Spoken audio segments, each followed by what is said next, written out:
Well, so much for taking a break. I made a Facebook post while I was in the Walgreens parking lot of all places. It just kind of came to my head. I said, DJing should be left to music lovers. Don't know your tunes? This gig isn't for you. I'm not slamming anybody here, but what I am saying is that I like to tinker with cars. I think it's fun. I've done several things with cars. I've repaired my vehicle before, but I'm not a mechanic because I don't have that kind of knowledge. I don't even have that kind of ambition to have that kind of knowledge. But I like my car, I like to drive my car, and I like to tinker a little bit with it. Don't make me a mechanic. Kind of like if, I kind of like some tunes, whatever, but, I like lighting systems and I like big PAs, so I'm going to be a DJ. I don't know if I agree with that. I think that DJing should be left to the people who really love music and they know several genres of music. They can appreciate several genres of music, even if they don't dig it so much. They can at least appreciate it, and they understand the psychology and sociology that goes along with the music and the people you're playing for. If you love lighting, maybe you should be a lighting tech. If you love audio, maybe you should be an audio tech. There's nothing wrong with that. But I kind of get a little defensive people who just say, oh, well, I like lighting and I like sound systems, so I'm going to be a DJ, when they don't have that stronger than average music knowledge.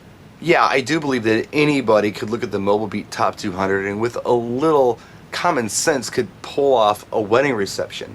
But is that what it's really all about? Are we all supposed to sound like the Mobile Beat Top 200? I don't think so. It certainly doesn't make you exceptional if you are. You become average at that point. And who wants to be average? I don't want to be average. I want to be better than that. I aspire to be good at what I do, and I want to be proud of what I do, and I want to do it like nobody else does it.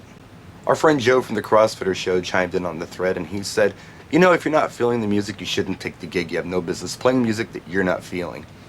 And I don't agree with that. Sometimes that's the case. If you get a call from someone who says, hey, we're country fans, and we want a country DJ to come and spin for us, I really wouldn't be the guy because I don't know my country music as well as a lot of other DJs do. Having said that, if I was thrown into the position where someone said, I know we just hired you to play general music, but we really want you to concentrate on country, I could do it. And I would take requests and I would take what I know about country music and I would make the gig happen. Lee Mills thinks he's in trouble because I had something to say to him. I typed this big long post to him and then Facebook froze on me, so I said, I'm just going to do a video. You're not in trouble, Lee, but I think what you're doing is you're confusing a large music library or access to music with actual knowledge of the music that you have. You can have every song ever recorded on a hard drive, but if you don't know what's on that drive or how to use the music on that drive, it's very useless.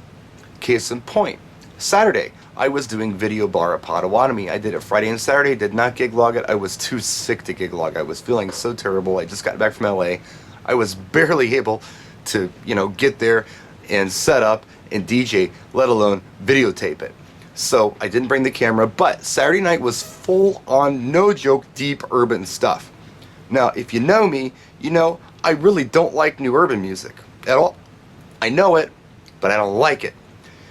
But what I can do is, I can take what they've given me for requests, and I can build other things around it, and I can make things happen. For instance, most of what they were requesting was super low BPM range stuff. I mean, there was a song I played that was like 66 BPM. Holy man. Nobody was smiling. The guys were out there getting real aggressive and jumping around. But then I'm like, you know what? Screw this. I'm going to do what I know. I see this crowd. I see what they like. I know these people. I mean, I understand these people. I'm going to take them in a different direction, knowing what I know about them. I did. It wasn't anything they asked for. And the place lit up. Everybody was smiling, having a good time. I high-fived all night. They were chanting, DJ, DJ. And, it can be done if you have a strong grasp of pop music and knowledge of music. It's, to me, so important. And maybe I'm idealistic. Maybe my expectations are too high. Joe told me that I was exceptional because I was able to do that. And I don't think I want to believe that. I think we should, as DJs, we should want that. We should want to know this stuff. We should want to understand several different crowds. We should want to know that if somebody comes up and they say, hey, I want to hear, like, say, a freestyle tune at a party. Maybe it's somebody in the wedding party.